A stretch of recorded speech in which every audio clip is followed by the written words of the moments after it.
So the jig and minnow craze has really taken off over the last couple of years. I mean, north to south, east to west, everywhere across the country, it seems like guys have these on the deck 24/7.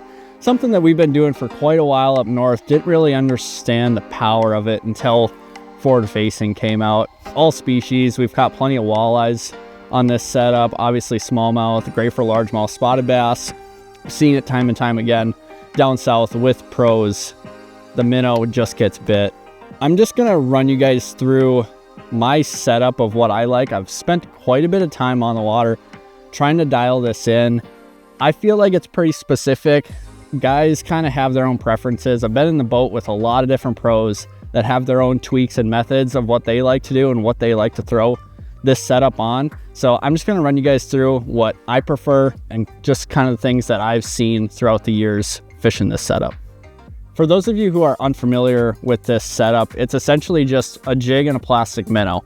There's a whole bunch of different names for it. Guys are calling it, it's mid-strolling, moping, Damiki fishing. I mean, traditionally, Damiki fishing is straight under the boat, fishing it vertical, but it's kind of progressed with forward facing. You guys are now hitting fish at 40, 60, 80, 100, past 100 foot. So there's a lot of different techniques in ways that guys are fishing this, but it's essentially just a jig and a plastic, and you're either straight reeling it back to the boat or hovering it and shaking your rod tip. So it's really fish dependent. That's kind of what we've noticed, is every fish is a little bit different, and the tendencies it takes to trigger those fish into biting, it's just a little unique fish to fish. And so you watch the behavior of the fish. It's all about the behavior of the fish, and they're going to kind of tell you what it's going to take for those fish to commit to your bait.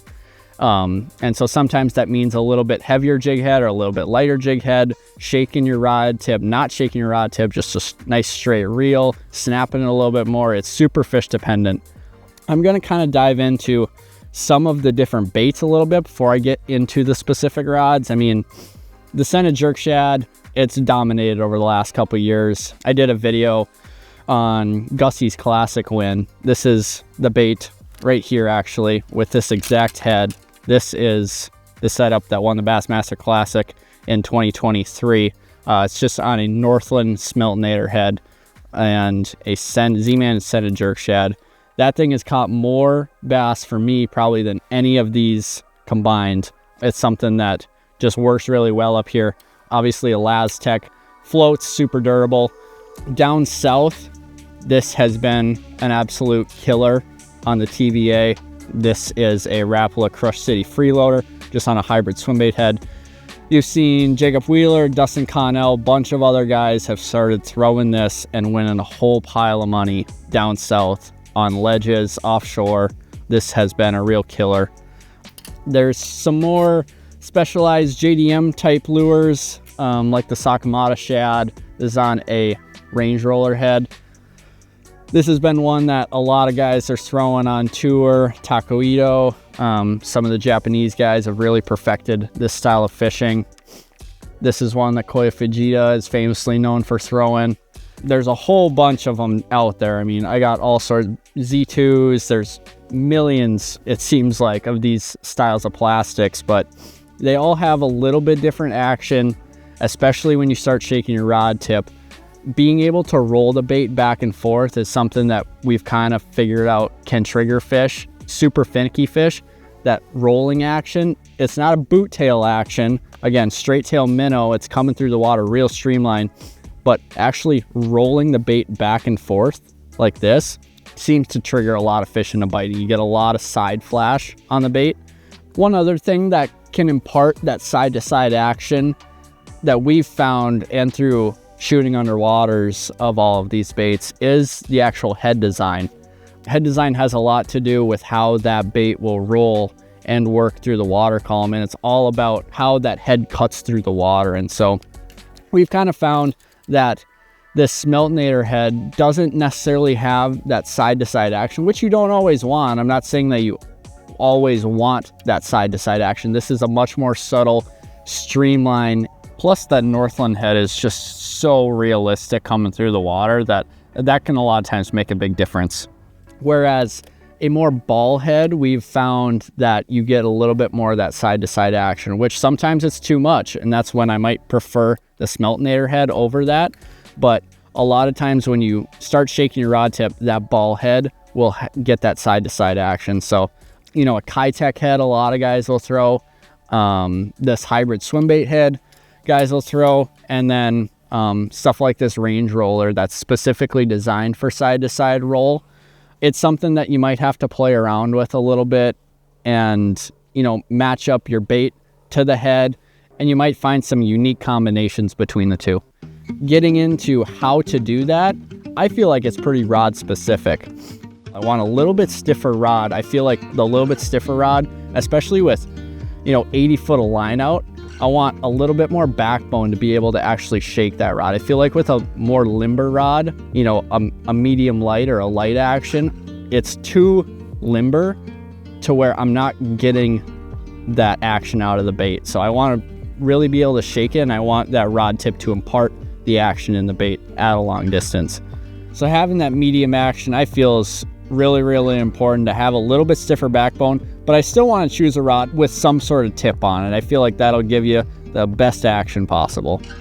I feel like not only the action is improved with a little bit stiffer rod, but also my hookup at a distance. A lot of these jig heads, they have a little bit stiffer hook in them, which I prefer, especially when handling fish around the boat. I don't want that hook bending out, and I do really like to pin these fish and set the hook home at a distance. So a little bit stiffer rod helps with that. I also like a little bit longer rod. I prefer a 7.6 or somewhere in that area. This particular rod is a Trica. It's a 6X series. This is a phenomenal rod for this sort of technique. Again, I've talked with quite a few pros about this, and I kind of get a 50-50 on guys that like a short rod versus a long rod. I prefer a long rod. A couple different reasons for that. Number one, at a long distance, I feel like the longer rod gives me a little bit more leverage on the fish when I go to set the hook. Number two, I feel like I'm able to slow the bait down. That might just be a personal opinion, but I feel like at a little bit longer distance, my line is a little bit more vertical in the water coming back to the boat versus the shorter rod.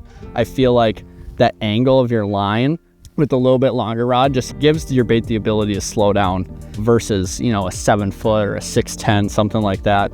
And I guess the third reason for a little bit longer rod is handling a fish around the boat is by far, I feel, better with a little bit longer rod.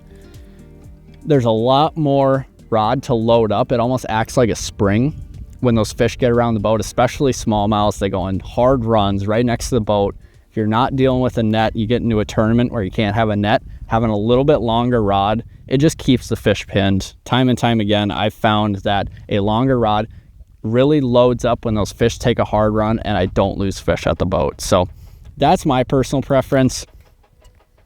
That being said, I will throw this bait on a shorter rod during certain times. You get a little bit of chop on the water, you know, more windy conditions, your line starts blowing, or you're trying to hit fish not directly in front of the boat, your line can start getting thrown in the wind a little bit. And that's when maybe the shorter rod will be better, because I want to keep my rod tip down, keep the line out of the air. And that's when the shorter rod might come into play. I don't want the longer rod, because if I'm keeping my rod tip down, I'm going to be slapping my rod tip in the water, and I don't want that. It's going to be really difficult to impart action in the bait if you're dealing with the water surface. So a 7 foot medium, that might be the go-to when you have quite a bit windier conditions and you need to keep your rod tip down. Moving on to the reel and line, I like a big arbored reel. 3000s typically my go-to. I like the oversized handle, but just being able to pack a lot of line on there, I feel like it has better drag, better cast stability. Overall, there's not too many downfalls to an oversized reel. Going to the line, I prefer braided line to a fluorocarbon leader. Anywhere from 8 to 15 pound braid is what I prefer. I know some pros have ran up to 30 pound braid to keep that bait a little bit higher in the water. The thicker the braid, the higher your bait is going to run, because it's not going to sink as fast. But I prefer anywhere from 15 to 8 pound braid. And then I run a 10 pound fluorocarbon leader. I will every once in a while run 8, but for the most part, I run 10. Like I said, I'm setting the hook fairly hard with this, and when I get fish around the boat and they make hard runs, I prefer the little bit heavier fluorocarbon than, you know, an 8 or a 6 pound. I won't mess around with that too much unless I get in like extremely clear conditions and I figure that those fish aren't committing on my bait, and that's the reason. But I haven't really found that it impacts the action of my bait, and I don't feel like I'm not getting many fish to commit. I feel like the 10 pound is just fine.